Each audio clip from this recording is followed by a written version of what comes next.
Palavra da Verdade, a exposição bíblica com Hernandes Dias Lopes.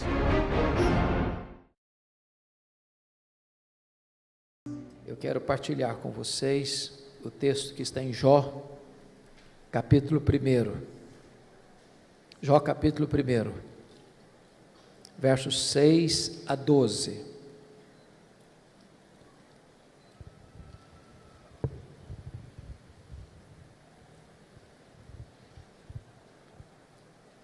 Jó, capítulo 1, 6 a 12.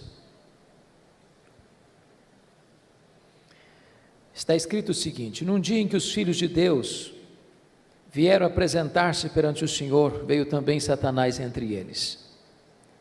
Então perguntou o Senhor a Satanás: de onde vens?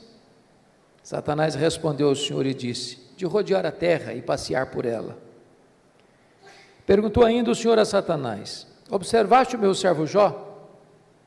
Porque ninguém há na terra semelhante a ele, homem íntegro e reto, temente a Deus e que se desvia do mal.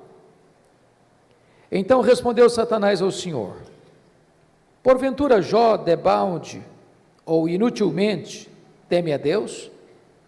Acaso não o cercaste com sebe a ele, a sua casa e a tudo quanto tem? A obra de suas mãos abençoaste, e os seus bens se multiplicaram na terra. Estende, porém, a tua mão e toca-lhe em tudo quanto ele tem, e verás se não blasfema contra ti na tua face. Disse o Senhor a Satanás: eis que tudo quanto ele tem está em teu poder, somente contra ele não estendas a tua mão. E Satanás saiu da presença do Senhor. Agora capítulo 2, versos de 1 a 6, por favor. No dia em que os filhos de Deus vieram apresentar-se perante o Senhor, veio também Satanás entre eles apresentar-se perante o Senhor. Então o Senhor disse a Satanás: de onde vens? Respondeu Satanás ao Senhor e disse: de rodear a terra e passear por ela. Perguntou o Senhor a Satanás: observaste o meu servo Jó? Porque ninguém há na terra semelhante a ele, homem íntegro e reto, temente a Deus e que se desvia do mal. Ele conserva a sua integridade, embora me incitasses contra ele para o consumir sem causa. Então Satanás respondeu ao Senhor: pele por pele, e tudo quanto o homem tem dará pela sua vida. Estende, porém, a tua mão e toca-lhe nos ossos e na carne, e verás se não blasfema contra ti na tua face. Disse o Senhor a Satanás: eis que ele está em teu poder, mas poupa-lhe a vida.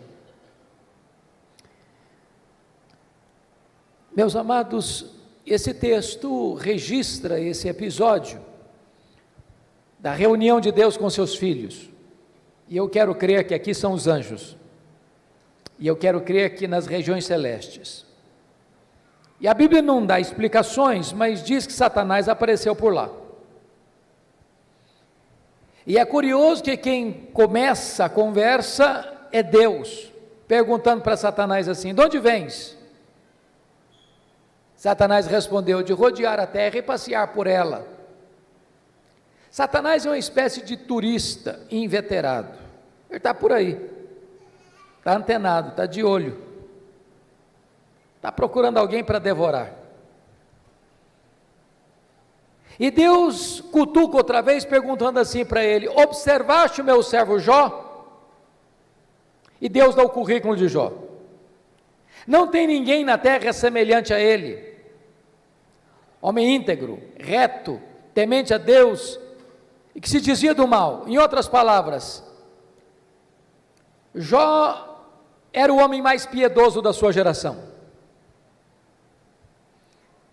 Quando a Bíblia diz que ele era um homem íntegro, isso significa que é aquilo que você é quando ninguém está vendo, com a porta do quarto trancada.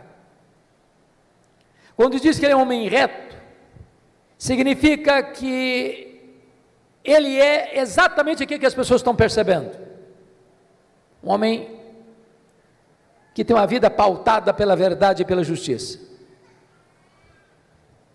Homem temente a Deus significa que isso é o princípio da sabedoria. Homem que se desvia do mal significa que ele é deliberadamente santo. Bom, Satanás podia ter respondido para Deus assim: bom, esse eu não conheço ainda, estou meio ocupado, tenho outras agendas, quem sabe um dia eu boto os olhos nele, eu observo ele. Mas não foi a resposta de Satanás para Deus, não.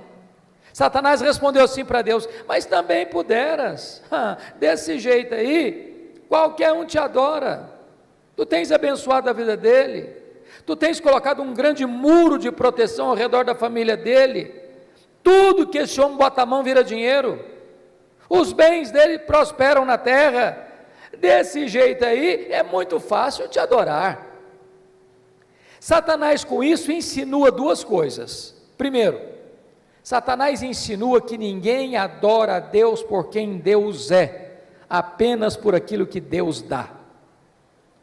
Satanás insinua que Jó só adora a Deus por causa das bênçãos que recebe de Deus e não por causa do caráter de Deus. Satanás insinua que Deus precisa subornar as pessoas com bênçãos para receber delas adoração. Satanás insinua mais, que Jó não é honesto quando ele serve a Deus, que Jó descobriu que religião dá lucro, que é um bom negócio, e que ele só serve a Deus porque com isso ele recebe determinados benefícios que de outra forma não receberia. Com isso, Satanás está levantando aqui duas teses. Primeira tese: ninguém ama mais a Deus do que o dinheiro. Segunda tese: ninguém ama mais a Deus do que a família. O que um homem tem? Um homem tem bens, um homem tem família. Aí Satanás disse assim para Deus: toca no que ele tem, e verás se não blasfema contra ti na tua face, e verás se toda esta fidelidade de Jó não cai por terra. Então diz a Bíblia, que sem que Jó soubesse, Deus o constitui em seu advogado na terra, e coloca a sua própria reputação nas mãos de Jó, e diz assim para Satanás: pode tocar no que ele tem, só não pode tocar na sua vida. Em outras palavras, Satanás é um ser limitado e limitado por Deus. Ele só pode ir até onde Deus o permite ir, e nem 1 centímetro a mais. Nas palavras de Martinho Lutero, Satanás é um cachorro na coleira de Deus. Ele só pode ir até onde a coleira o permite ir, e nem 1 centímetro a mais, porque o Deus que servimos manda no céu, manda na terra e manda no inferno. Satanás está debaixo da autoridade absoluta do nosso glorioso Redentor Jesus Cristo.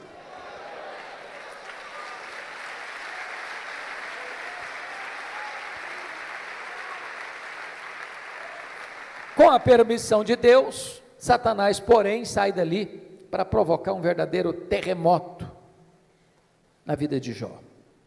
Convido você a olhar no versículo 3, 1:3, porque Jó não era apenas o homem mais piedoso, conforme diz o versículo 8, mas conforme diz o versículo 3, está escrito assim, depois de quantificar os bens que ele possuía, está escrito: de maneira que este homem era o maior de todos os do Oriente. Sabe o que significa isso? Ele era o homem mais rico da sua geração. Cai um mito aqui: não é pecado ser rico. Você pode ser o homem mais rico e ao mesmo tempo o mais piedoso. O problema não é ser rico, o problema não é ter dinheiro, o problema é o dinheiro nos ter. O problema não é ter dinheiro no bolso, o problema é entronizar o dinheiro no coração. O problema não é o dinheiro, o problema é o amor do dinheiro. Mas não obstante Jó ser o homem mais rico da sua geração, veja você comigo, que nos versos 14, 15 e 16, Satanás vai usar os sabeus, Satanás vai usar os caldeus, Satanás vai usar o fogo, para destruir tudo que Jó tinha de uma maneira abrupta e rápida. O homem mais rico entra em colapso financeiro. O homem mais rico quebra, vai à bancarrota. Bom, você e eu conhecemos gente que por muito menos dá um tiro na cabeça, por muito menos blasfema contra Deus.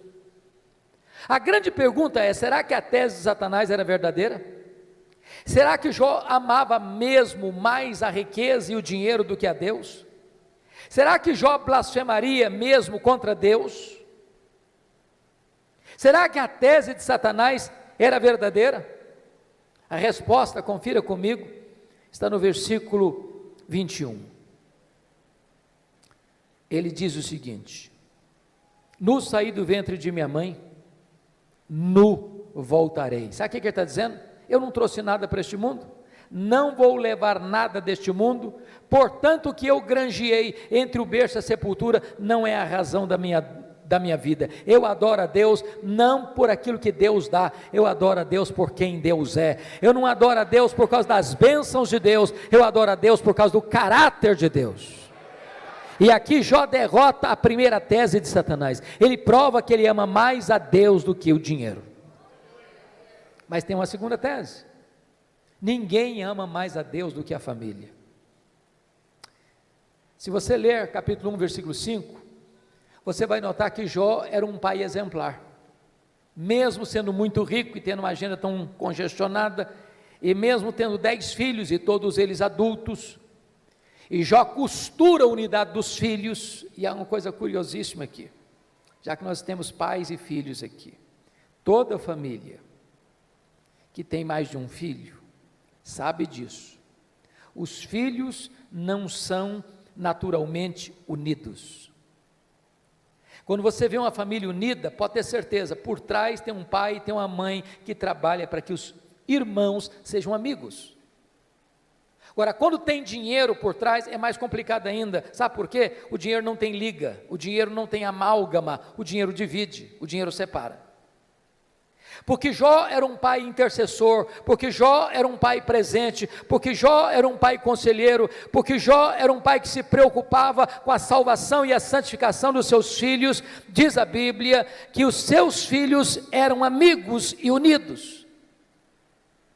Mas no mesmo dia que acontece o colapso financeiro de Jó, ele recebe a mais amarga notícia da vida. Os seus 10 filhos, num dia de festa, na casa de um deles, sofrem um acidente, e todos os 10 filhos de Jó morrem no mesmo acidente. Você já pensou o que é um pai levar para o cemitério todos os seus filhos num único dia? Como é que ele volta de lá?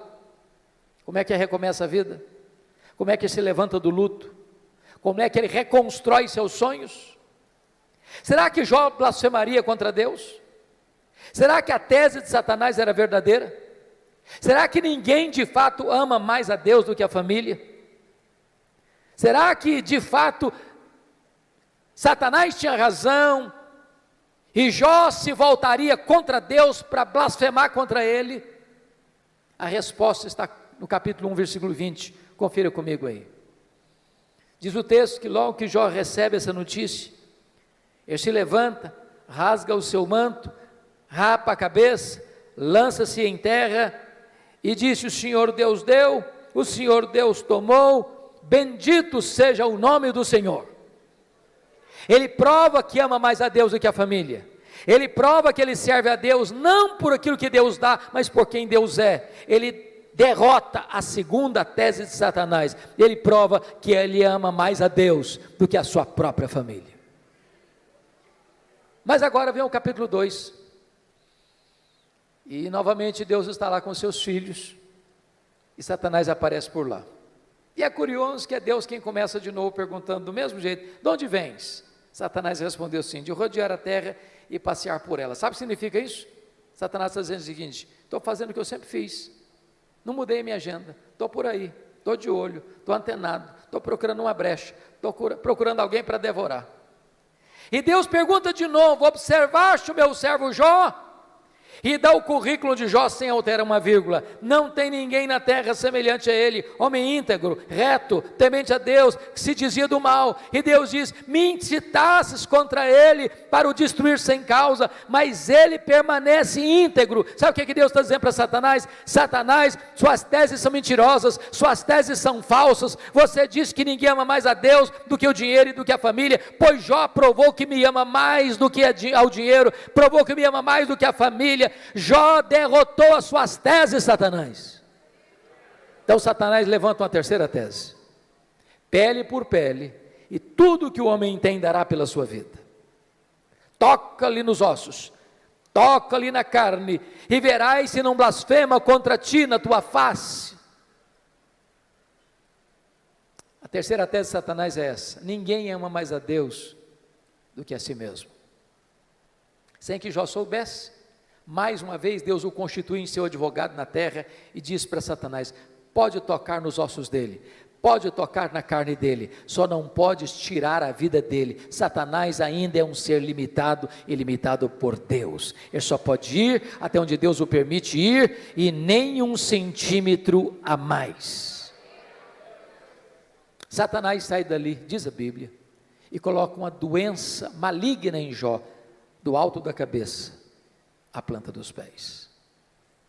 Este homem que já está falido e enlutado, agora fica doente. Seu corpo vira uma chaga aberta, uma ferida viva. Bolhas de pus começam a se formar no seu corpo. E diz a Bíblia que Jó precisa morder nessas bolhas de pus para aliviar sua dor. Sua pele vai ficando necrosada.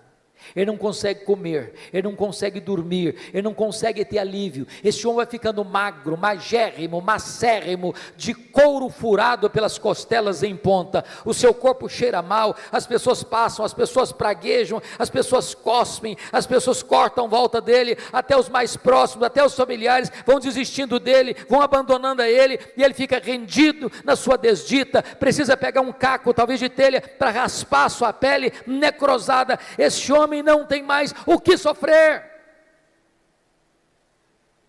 Nesta hora, diz a Escritura, que a sua mulher se aproxima dele e pergunta: ainda conservas a tua integridade, Jó?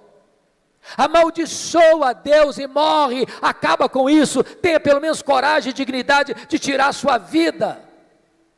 E ele responde para ela: tu falas como uma louca, tendo nós recebido o bem de Deus, não receberíamos também o mal? Está escrito que em tudo isso Jó não pecou contra Deus com os seus lábios. Ele reprova a terceira tese de Satanás, ele prova que ama mais a Deus do que a si mesmo, ele prova que ele serve a Deus não por aquilo que Deus dá, mas por quem Deus é, não por causa das dádivas de Deus, mas por causa do caráter de Deus. Mas aí confira comigo, capítulo 2, versículo 11, vem os amigos, Elifaz, Bildade e Zofar, combinaram ir condoer-se de Jó e consolá-lo. Diz o texto que, levantando-se de longe os olhos, não reconheceram Jó, e ergueram a voz e choraram. Cada um rasgou o seu manto, lançava-se pó ao ar sobre a cabeça. Sentaram-se com Jó na terra 7 dias e 7 noites, e nenhum lhe dizia palavra alguma, pois viam que a sua dor era muito grande. Então eu faço uma pergunta a vocês: esses 3 amigos, de fato eram amigos de Jó?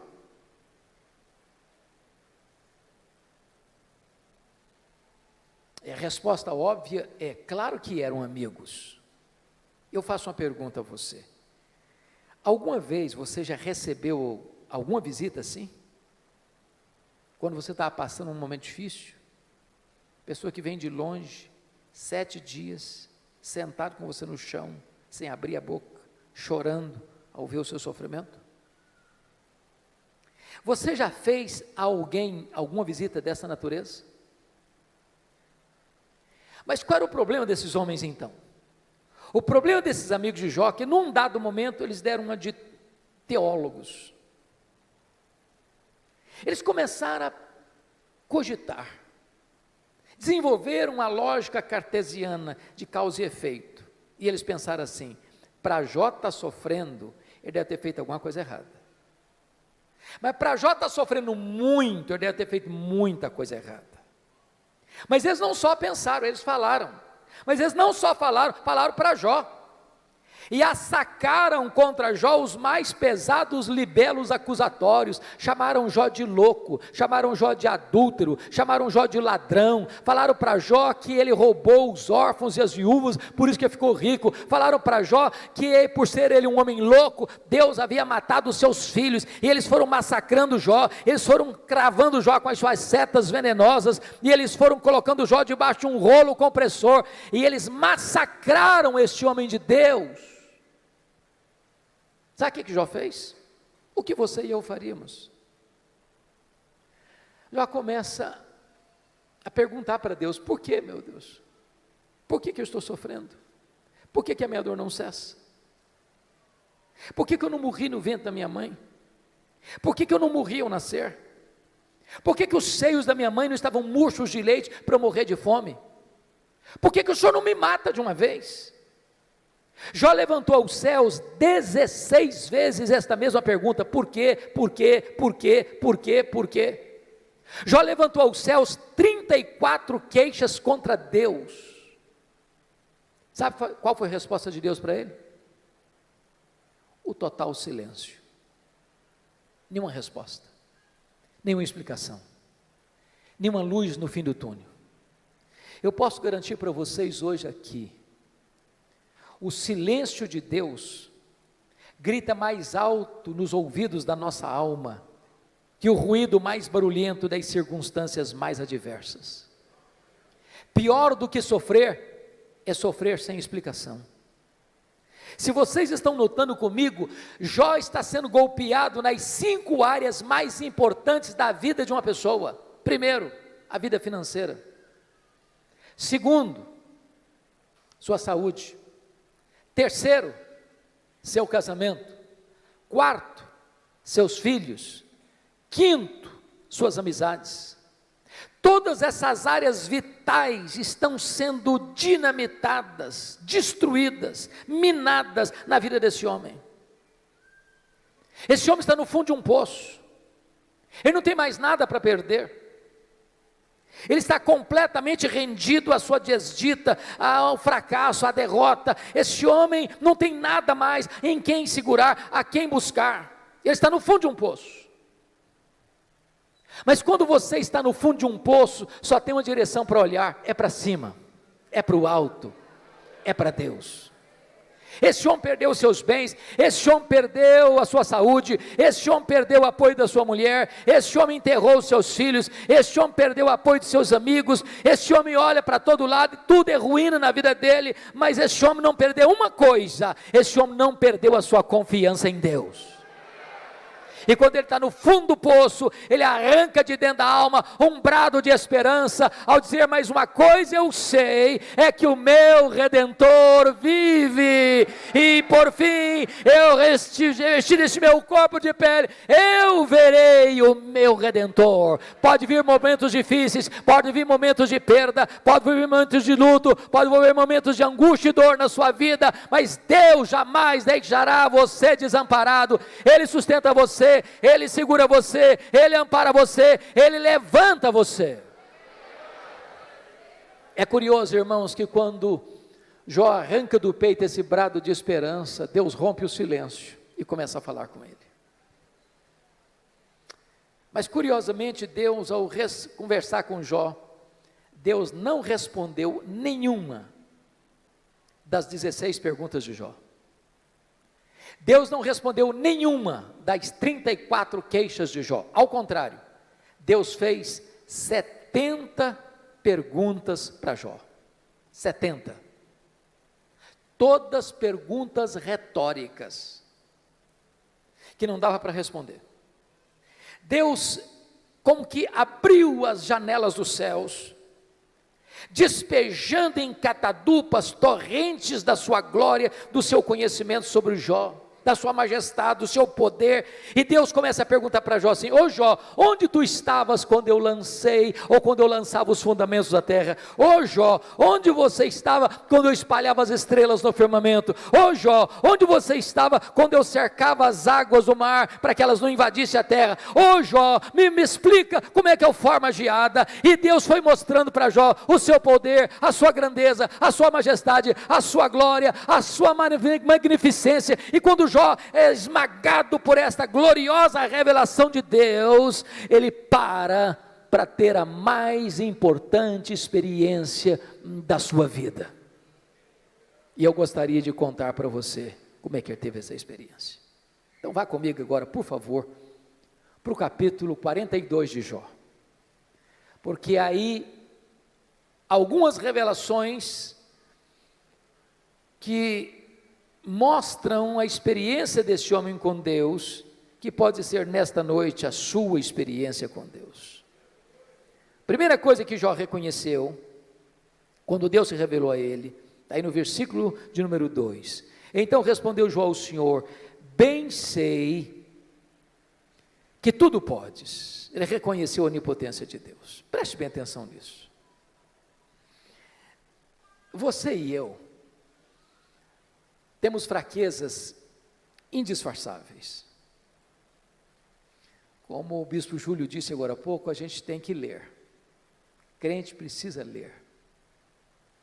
Quem cessa de aprender, cessa de ensinar. Eu gosto muito de ler, sempre gostei. Passo nas livrarias praticamente toda semana. E você sabe que no Brasil e no mundo, os livros que mais vendem são os livros de autoajuda. E os livros que ensinam você a ficar rico rápido.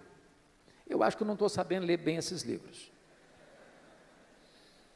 Mas esses livros de autoajuda dizem assim para você: você é forte, você é um gigante, você tem a força, você tem o poder, há poder nas suas palavras, você é alguém tão poderoso que basta fazer cócegas no seu interior e levantar-se-á daí um gigante.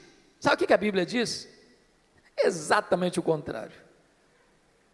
A Bíblia diz que você e eu somos fracos. A Bíblia diz que Deus conhece a nossa estrutura e sabe que nós somos pó. Então deixa eu provar que você e eu somos fracos. Primeiro, nós temos fraquezas físicas. Ô, gente, querendo ou não, gostando ou não, o tempo vai esculpindo algumas rugas no nosso rosto indisfarçáveis. As mulheres mais espertas do que os homens usam alguns recursos interessantes, como os bons cosméticos, dão uma boa disfarçada. Daqui a pouco, uma boa cirurgia plástica ajuda muito. Mas chega um momento que ainda que Pitangui ressuscitasse dentre os mortos, não teria jeito mais. As pernas ficam bambas, os braços descaídos, os joelhos trôpegos, os olhos embaçados. E diz os entendidos que cada fio de cabelo branco que brota na nossa cabeça é a morte chamando-nos para um duelo. Eu acho até um exército acampado ao meu redor.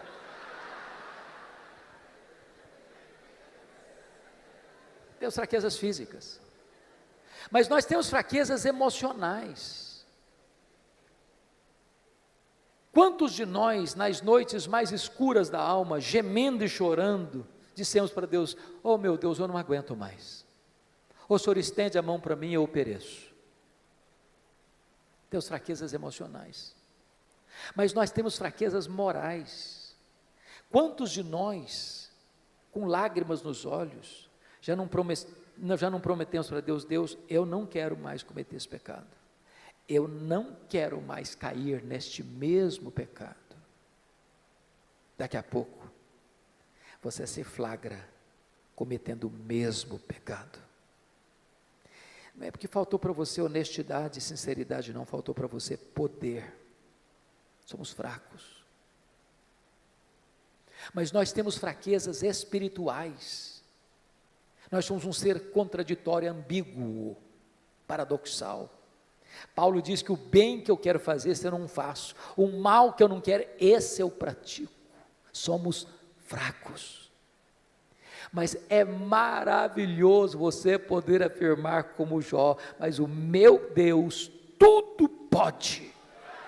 Para Ele não tem doença incurável, para Ele não tem vida irrecuperável, para Ele não tem perdão que Ele não possa perdoar, para Ele não tem casamento que Ele não possa restaurar, para Ele não tem família que Ele não possa reerguer, para Ele tudo é possível, Ele pode tudo quanto Ele quer, Ele tudo pode. Portanto, irmãos, não tem nada mais importante para a família do que relação pais e filhos, filhos e pais, marido e mulher, mulher e marido, irmãos e irmãos, do que saber quem é o Deus que nós servimos, quão grande é o Deus que nós adoramos. A pergunta que eu faço a você nesta noite é: quem é o seu Deus? Quão grande é o seu Deus? Quão majestoso é o seu Deus? Quão poderoso é o seu Deus? Quanto pode o seu Deus? A.W. Tozer, que foi um dos mais importantes escritores do século XX, diz que o maior problema da igreja contemporânea, ele estava falando da igreja lá do século passado, mas é o problema nosso ainda hoje. Ele disse que o maior problema nosso é que nós passamos a maior parte do tempo medindo, tomando o nosso próprio pulso e olhando para o nosso próprio umbigo. Quando o nosso papel é conhecer a Deus e prosseguir em conhecê-lo, porque o povo que conhece a Deus é um povo forte, diz a Escritura.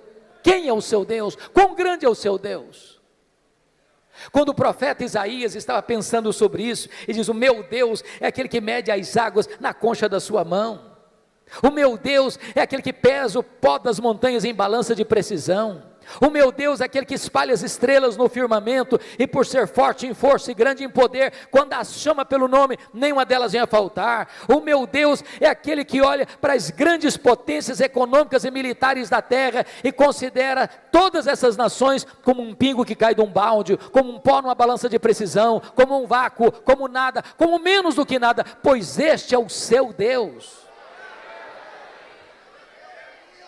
Agora pergunte para um astrônomo, qual é o tamanho desse universo que ele mediu a palmos? Pergunte. Sabe qual é a resposta dele?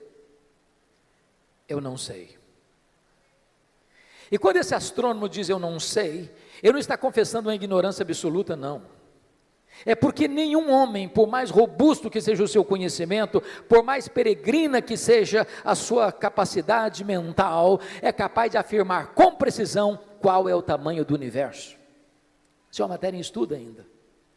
O que eles já sabem é que o nosso universo tem mais de 93 bilhões de anos-luz de diâmetro.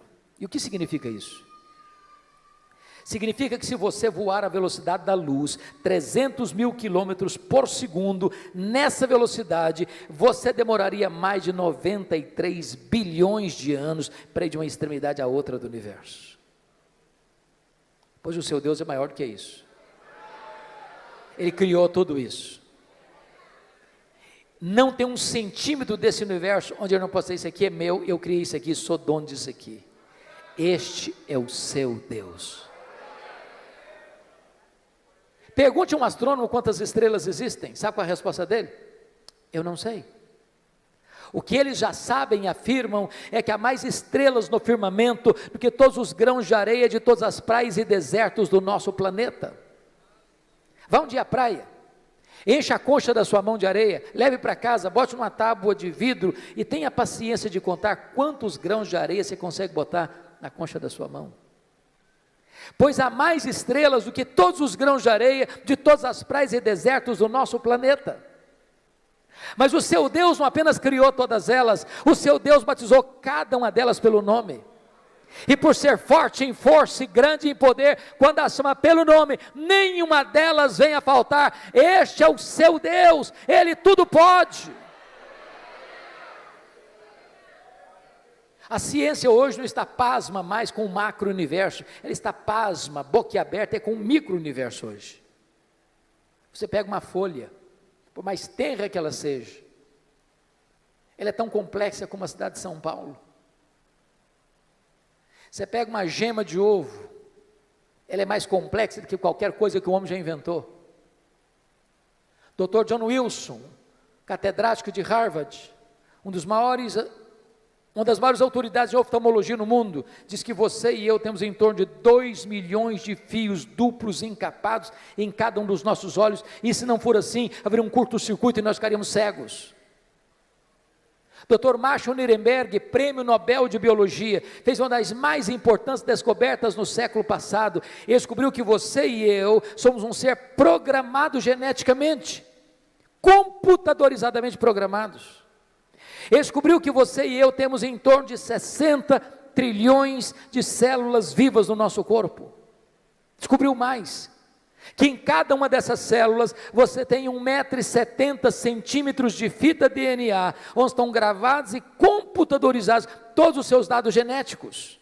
Se você espichar a fita DNA do seu corpo, você terá 102 trilhões de metros de fita DNA, você terá 102 bilhões de quilômetros de fita DNA no seu corpo, daria para dar diversas voltas no sistema planetário.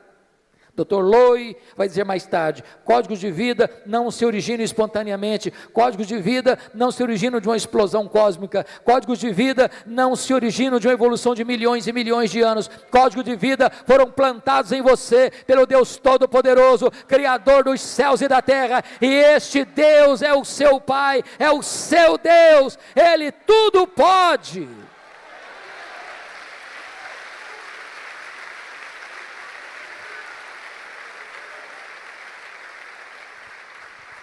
Deixa eu ilustrar isso de maneira mais simples.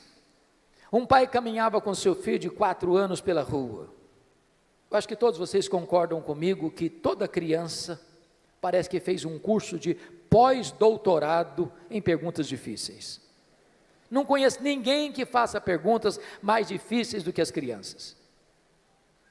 E o menino perguntou para o pai assim: papai, qual é o tamanho de Deus?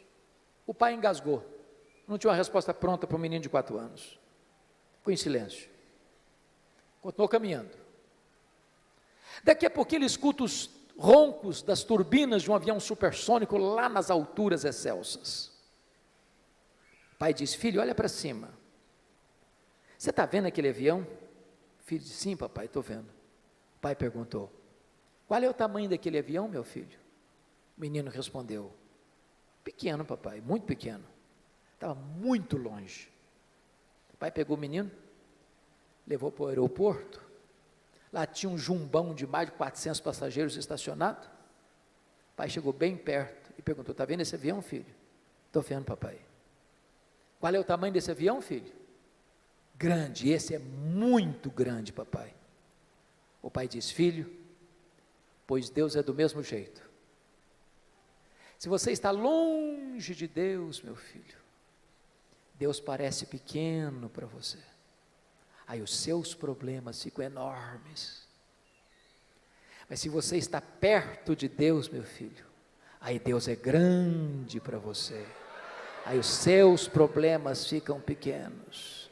Agora eu sei que tudo podes. A segunda coisa que Jó descobriu, irmãos, está aí no versículo 2 ainda: e nenhum dos teus planos pode ser frustrado. Preste bem atenção nisso. Você e eu não cremos em acaso, você e eu não cremos em sorte, você e eu não cremos em azar, você e eu não cremos em determinismo cego, você e eu não cremos em misticismo, você e eu não cremos em olho gordo, você e eu cremos que a mão de Deus dirige o nosso destino. Pode ter certeza disso. Se você está passando um momento difícil, se você está passando por um vale, se você está passando por uma prova, se você está passando por um momento amargo, seja financeiro, seja de saúde, seja na sua família, isso não pegou Deus de surpresa, isso não desfez os propósitos de Deus na sua vida. Deus está trabalhando por você e não contra você. Sabemos que todas as coisas cooperam para o bem daqueles que amam a Deus. Se Ele está permitindo você passar por uma luta, Ele tem um plano, Ele tem um propósito, Ele vai transformar tudo isso para o seu bem, e você vai ficar mais maduro, e você vai ficar mais parecido com o Senhor Jesus Cristo. Nenhum dos planos de Deus pode ser frustrado. Terceira coisa que Jó vem a descobrir, pelo conhecimento que ele teve de Deus, ele reconheceu sua profunda limitação. Olha o versículo 3. Na verdade, eu falei do que eu não entendia. Coisas maravilhosas demais para mim, coisas que eu não conhecia. Vamos entender isso aqui. Quando alguém está sofrendo, como Jó sofreu, via de regra a pessoa faz duas coisas. Ou se cala, estoicamente, tranca os dentes. Ou fala. Jó falou. Jó se defendeu. Jó se queixou. Jó perguntou. O tempo todo. Quando você está sofrendo, você acaba falando muita coisa que você não está entendendo. Sabe por quê? Porque você e eu não enxergamos no escuro. Você e eu não enxergamos na curva. Deus está vendo lá no fim. E Ele sabe que as curvas da estrada não tiram o seu alvo de chegar lá no fim. O fim é a sua glória, o fim é o céu, o fim é a bem-aventurança, o fim é a vitória do mal, é a vitória do bem sobre o mal, é a vitória da verdade sobre a mentira, é a vitória de Jesus Cristo sobre o diabo. O fim é Jesus Cristo colocando todos os seus e os nossos inimigos debaixo dos seus pés, e nós com Ele, sem dor, sem lágrima, sem luto, reinando com Ele para sempre. Agora, enquanto você está caminhando, você faz tanta pergunta, você fala tanta coisa, e eu também. Quando Deus começa a se revelar para Jó, mostrar a sua grandeza, o seu poder, sua majestade, o seu controle sobre o universo, sobre todas as coisas, Jó põe a mão na boca e diz: meu Deus, quanta coisa que eu falei sem entender. Sabe qual a lição que eu aprendo aqui? O sábio é aquele que sabe que não sabe. Porque o que você não sabe é muito mais do que o que você sabe. Portanto, se você encontrar uma pessoa que fica rotando em cima de você muito conhecimento, e que quer passar como aquela pessoa que sabe tudo, conhece tudo, entende tudo, Bíblia, eu conheço de capa a capa. Pode ter certeza, você está perto de uma pessoa que não sabe quase nada. Quase nada. É lata vazia que faz barulho. Então deixa eu contar uma ilustração para você. Eu fui criado na roça mesmo. Antes de luz elétrica, de estrada, de carro e tudo mais. Quebrei muito milho no muque. Quem sabe o que é uma roça de milho na hora de colher, seca para colher, sabe muito bem a diferença entre um restolho, que só tem palha e sabugo, e uma espiga boa, granada. A espiga boa, granada, na hora de colher, ela se tomba, ela se curva. O restolho que só tem palha e sabugo, não se curva nunca, fica sempre empinadinho. Então, quando você encontra uma pessoa muito empinadinha, saiba disso, é um restolho, só tem palha e sabugo. Porque é impossível você conhecer a Deus, quem é Deus, sem se humilhar, sem se curvar, sem reconhecer que você sabe quase nada.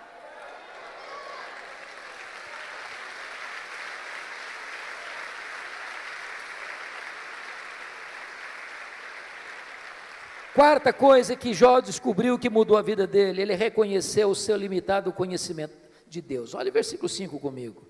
Eu te conheci só de ouvir, mas agora os meus olhos te veem. Irmãos, eu entro em crise com esse versículo. Sabe por que eu entro em crise com esse versículo? Lá no capítulo 1, versículo 8, Deus disse sobre esse homem aí: não tem ninguém na terra semelhante a ele, homem íntegro, reto, temente a Deus, que se desvia do mal. Isso não é rasgação de seda de amigo, não. Quem está dizendo isso é Deus. Deus não tem uma opinião a seu respeito, Deus tem um diagnóstico. Agora, como é que esse homem, que Deus chama do homem mais piedoso da sua geração, pode fazer uma declaração dessa? Oh Deus, eu te conheci só de ouvir, agora os meus olhos te veem. Não parece contraditório? Mas para entender isso, eu vou fazer uma pergunta para você. Você conhece a Deus? Conhece mesmo? quanto você conhece? Quanto? Eu explico. Havia um homem que nunca tinha visto o mar. Brincando, eu acho que ele era mineiro. Um dia ele faz uma viagem para o litoral e vê o mar. E ele fica encantado. Ele diz: agora eu conheço o mar. Aproxima-se dele um marujo, com a pele tostada de sol e sal, por viver nas procelas do mar, e diz: eu também conheço o mar. Qual a diferença entre eles? Você conhece a Deus? Quanto você conhece a Deus? João 17,3 diz que a vida eterna é esta: conhecer a Deus e a Jesus Cristo, a quem enviaste. Sabe de uma coisa? Que a própria essência da vida eterna é conhecer a Deus. Sabe o que você vai estar fazendo no céu depois que você tiver 1000 anos lá na glória? Você vai estar conhecendo a Deus. Sabe o que você vai estar fazendo no céu depois que você tiver 1 bilhão de anos lá na glória? Você vai estar conhecendo a Deus. Sabe o que você vai estar fazendo no céu depois que você tiver 1 trilhão de anos lá na glória? Você vai estar conhecendo a Deus. Jamais haverá um tempo na eternidade onde você possa dizer: conheço tudo de Deus, não tem mais nada para conhecer, agora eu vou botar a vida no piloto automático. Deus é inesgotável em seu ser.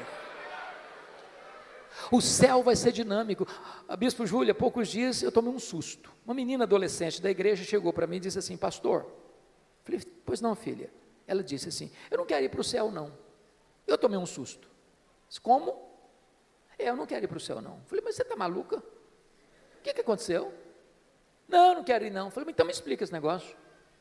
Ah, pastor, a ideia de céu que eu tenho, sabe o que é? Que eu vou estar numa nuvem branca, com a harpa na mão, tocando, cantando, tocando. Ah, eu não aguento essa vida inteira, não. Eu quero coisa nova para a minha vida. Tem gente que acha que o céu vai ser chato. Se você não gosta de trabalhar, você está encrencado. Sabe por quê? Que a Bíblia diz que lá no céu nós vamos trabalhar. Seus servos o servirão.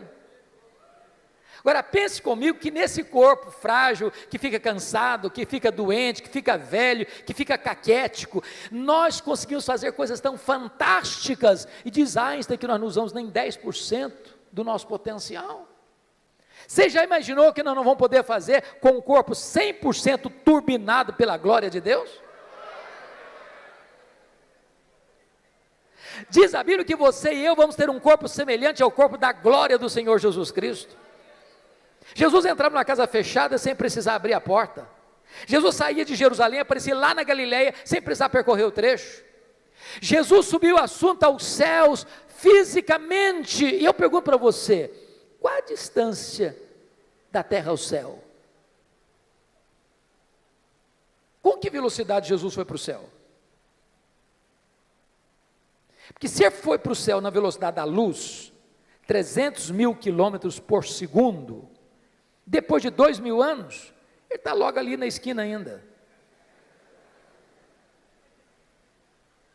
O que significa isso?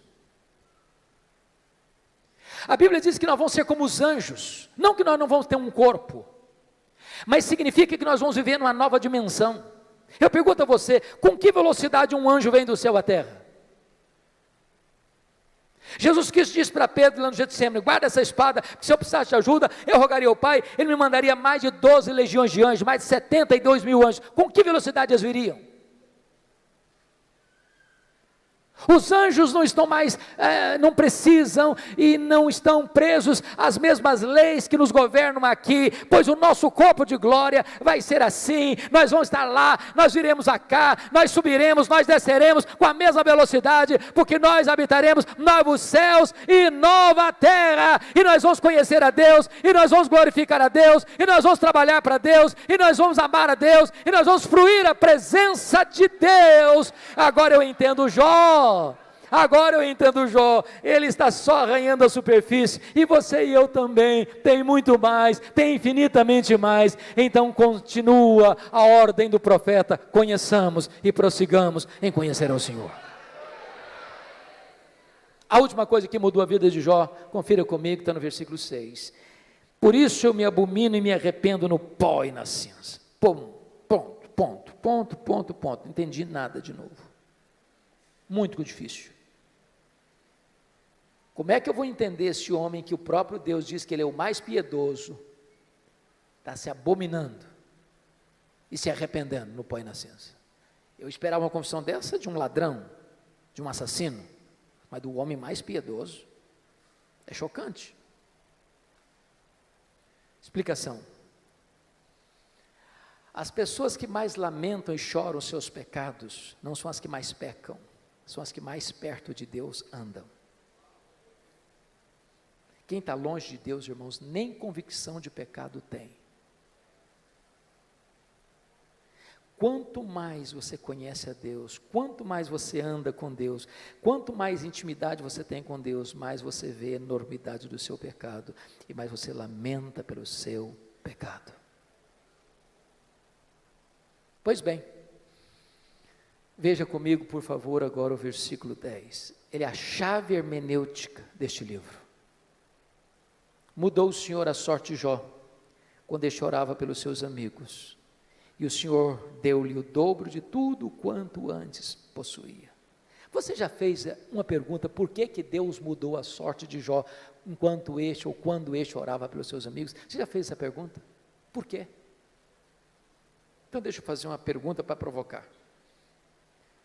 O que você sente quando alguém fala mal de você? Você fica feliz? Você celebra isso? Você chega na igreja e diz, bispo Júlio, eu estou tão feliz hoje. O que foi, filho? Estão falando mal de mim, o senhor sabe que isso é uma delícia, eu estou tão feliz com isso. É assim que você reage?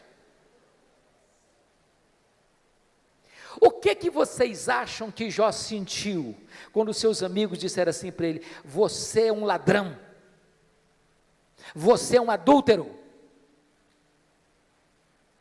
você é louco, você ficou rico porque você roubou os órfãos e as viúvas? O que vocês acham que Jó sentiu? Ficou feliz da vida? O que Jó fez? Jó se queixou, se defendeu, e quem se defende, sabe o que tem no coração às vezes? Mágoas, dores, ressentimentos. Sabe o que Deus está falando para esse homem? Meu filho, saia dessa arena da autodefesa, meu filho. Entre, meu filho, na brecha da intercessão. Enquanto você ficar se defendendo, Jó, vai ter mágoa no seu coração, mas quando você começar a orar por esses homens que acusaram você, você vai ficar curado, você vai ficar liberto, você vai ser restaurado. Sabe o que aconteceu? As 5 áreas que Satanás tentou destruir na vida de Jó, Deus restaurou todas elas. Bendito seja Deus. Primeira área que Deus restaurou, confira comigo lá no versículo 16, Deus restaura a saúde de Jó. Depois disso viveu Jó 140 anos, viu seus filhos, e aos filhos de seus filhos até a 4ª geração. Eu acho que não ficou nem cicatriz, nem sequela. Completamente curado. Deus está aqui hoje, irmãos. Ele é o Jeová Rafá. Ele pode curar a sua enfermidade. Ele é Deus. Segunda área que Deus restaurou, versículo 12, área financeira. Se você comparar 1:3 com 42:12, você vai notar que Deus deu tudo em dobro. Eu quero dizer para você que Deus está aqui hoje e Ele é o Deus da restituição. Ele pode restaurar a sua vida financeira, Ele pode levar você mais além na sua vida financeira. Ele é o Deus da restituição. Terceira área que Deus restaurou, área das amizades. Confira comigo os versículos 8, a partir do 8. Eu acho isso maravilhoso, bispo Júlio. Porque os amigos de Jó que acusaram a Jó, Deus chega para eles e diz assim, vocês estão lembrados daquele homem que vocês criticaram, acusaram? Pois é, aquele homem é mais justo do que vocês. Então, eu não vou ouvir a oração de vocês, vocês vão ter que ir lá naquele homem que vocês criticaram, para que aquele homem que vocês criticaram ore por vocês, E quando ele orar por vocês, eu vou restaurar vocês. Sabe o que Deus está fazendo aqui? Honrando Jó. Honrando Jó. Eu vou dizer uma frase aqui, se você esquecer tudo que eu falei, mas lembrar dessa frase, me dou por satisfeito. E a frase é essa: cuida bem da tua integridade, e Deus cuidará da tua reputação. Você não tem que se defender, você tem que viver com Deus, porque quando você vive com Deus, Deus defende você. Quando você vive com Deus, aqueles que criticaram você vão ter que voltar a você e mudar de opinião a seu respeito. Deus restaurou Jó, e Deus restaurou os amigos de Jó. Quarta área que Deus restaurou, o casamento. Porque a Bíblia não diz que casou com outra? Eu quero crer que restaurou o casamento com a mesma mulher. Agora, pense comigo com a cabeça de um brasileiro, só um pouquinho agora. Quando Jó estava numa magrela, a mulher dele olhou para ele e disse: morre, homem, morre, mas morre logo. Agora Jó está curado, agora Jó está rico, agora Jó está no topo da pirâmide. O que vocês acham que, se ele fosse brasileiro, ele falaria para ela? Morre, mulher, morre. Talvez ele diria: minha filha, a fila andou, agora eu estou noutra. Mas deixa eu dizer algo para você, amado. Deus é especialista em pegar os cacos e fazer um vaso novo. Deus é especialista em curar feridas, em restaurar relacionamentos quebrados. Para Deus não tem impossíveis. Você que está pensando em desistir do seu casamento, não desiste não, invista nele. Deus pode fazer um milagre. Deus pode dar espírito de perdão ao seu coração. Eu achei muito curioso que há pouco tempo uma mulher chegou para mim e disse assim: pastor, eu estou vindo aqui dizer para o senhor que eu vou me divorciar. Eu tomei um susto. Disse: como é que é o negócio? Eu estou dizendo para o senhor que eu vou me divorciar. Falei: verdade? É verdade, sim, senhor. E eu perguntei: mas por quê? Ela disse assim para mim: secou. Secou, não tem mais nada, secou. O sentimento secou. Olhei para ela e disse: secou, filha? Mas se secou, tem esperança. Ela regalou os olhos: o senhor está maluco? Tem esperança. Você não leu na Bíblia lá que Deus fez a vara seca de Arão florescer? Pois Deus faz florescer o que está seco no seu coração. Diz: pastor, o senhor endoidou. Estou falando para o senhor que morreu. Está claro agora? Morreu, está claro? Ou precisa botar legenda? Falei: morreu, filha? Mas se morreu, tem esperança. Você não leu na Bíblia lá que Jesus ressuscita os mortos? Pois ele pode fazer ressuscitar o que está morto aí no seu coração. Tem esperança. Falei: pastor, o senhor endoidou, o senhor não está me entendendo não. Estou falando para o senhor que acabou, não tem mais nada, acabou, está claro agora? Falei: acabou, minha filha? Ué, mas se acabou, tem esperança.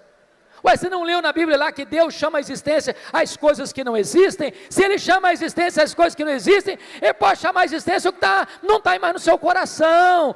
Você não vai separar essa semana não, você vai orar comigo uma semana, depois você volta aqui.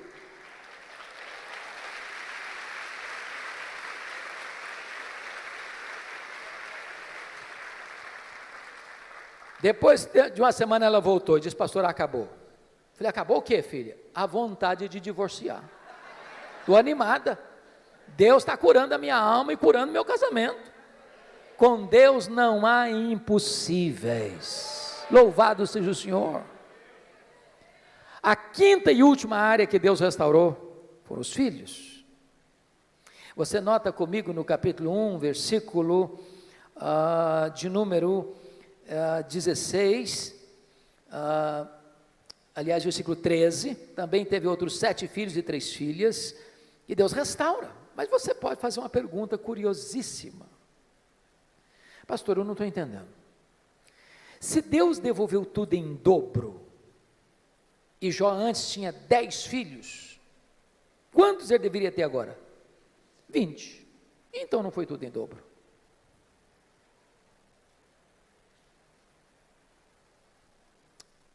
Deixa eu explicar isso bem. Talvez fazendo uma correção para um tipo de comunicação, de fala que nós usamos muito no Brasil. Quando morre alguém na sua casa, na sua família, família de Deus, preste atenção nisso. Quando morre um filho, você não perdeu um filho.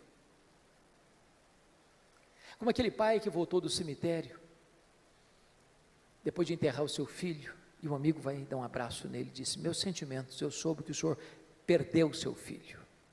O pai disse: não, senhor, eu não perdi meu filho. Você perde alguém quando você não sabe onde ele está, com quem ele está. Eu sei onde está meu filho, eu sei com quem está meu filho está no céu, meu filho está com Jesus, eu não perdi o meu filho. Jó agora tem 10 filhos no céu, Jó agora tem 10 filhos na terra. Deus restaurou e restaurou completamente. Sabe o que Satanás queria com Jó? Colocá-lo longe de Deus. Sabe o que Satanás conseguiu? Colocar Jó mais perto de Deus. Sabem por quê? Porque os planos de Deus não podem ser frustrados. Que grande Deus nós temos. A Ele a honra, a Ele a glória, a Ele o louvor agora e pelos séculos eternos. Aleluia. Amém.